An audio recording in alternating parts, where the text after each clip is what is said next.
हरि ओम, राधे राधे, जय श्री कृष्णा। मैं संजू जमहर लोकगीत आप सभी के बीच में कहरवा नाच गीत आप सभी फ्रेंड के बीच में चल रही हूँ सुनाने। अगर आप सबको अच्छा लगे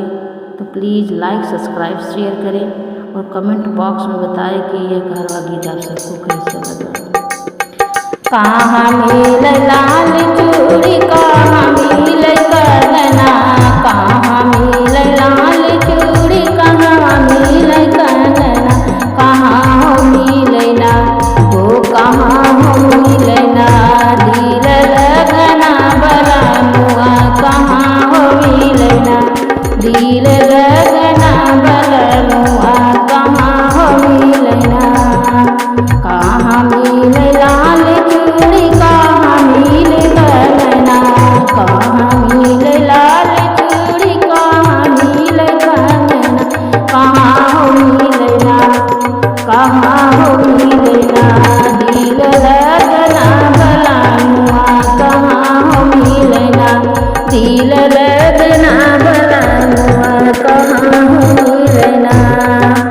हटिया मिले लाल चूड़ी, बाजार मिले कंगना, हटिया मिले लाल चूड़ी,